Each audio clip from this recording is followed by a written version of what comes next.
Look at where we came from and look at where we are today. We are living in the overflow of God's mercy. He has blessed us in ways we could have never asked, thought, or imagined.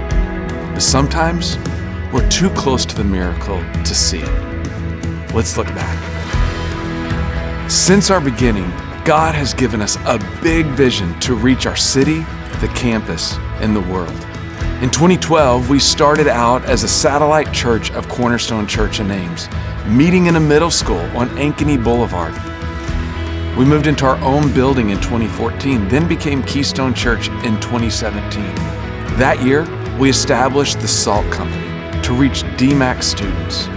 Now, 8 years later, that ministry kicked off with 275 college-age students. We've launched 3 church plants, with another one coming in 2027, which is something that is really uncommon for a church our size. In 2023, we moved into this building. For some of you, Keystone has always been this campus.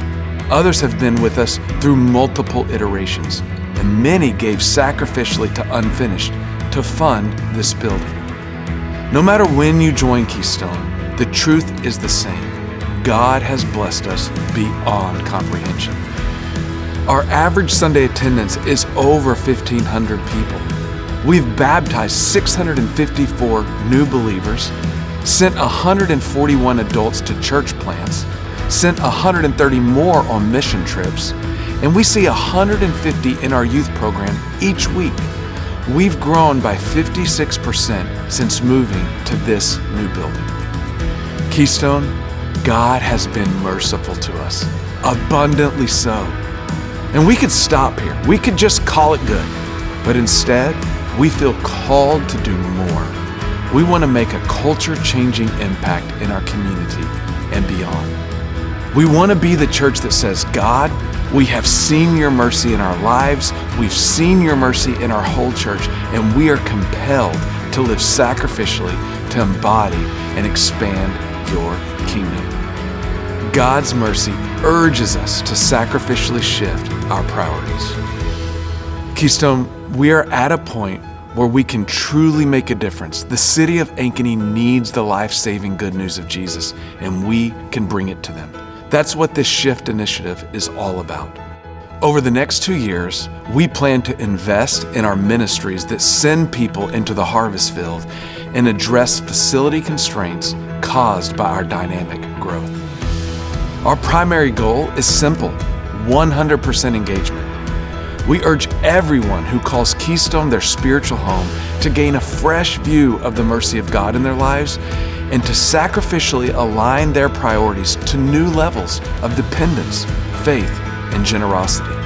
Our secondary goal is to raise $12 million over the next 2 years, ending in December 2027.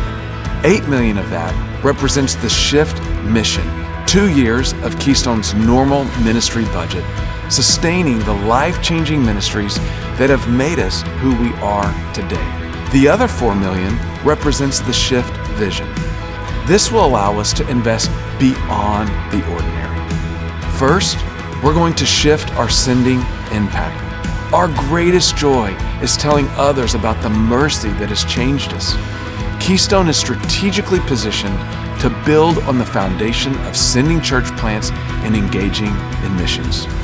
We want to accelerate our church planting frequency from planting a church every 3 years to every 2 years.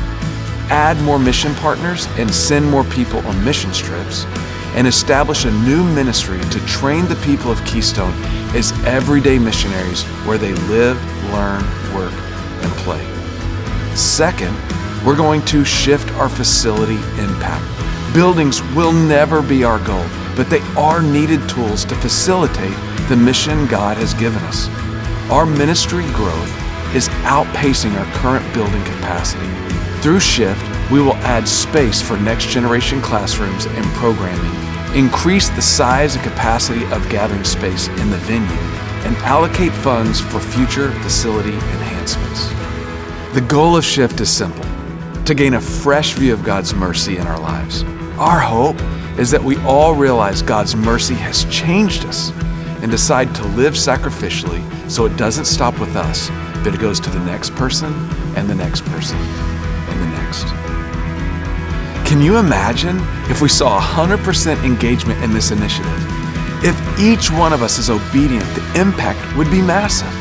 We would see our community shift from godlessness to godliness. But before God can do something through us, He does something in us. And my prayer is that God will use this shift initiative to bring you to new levels of dependence, faith, and generosity.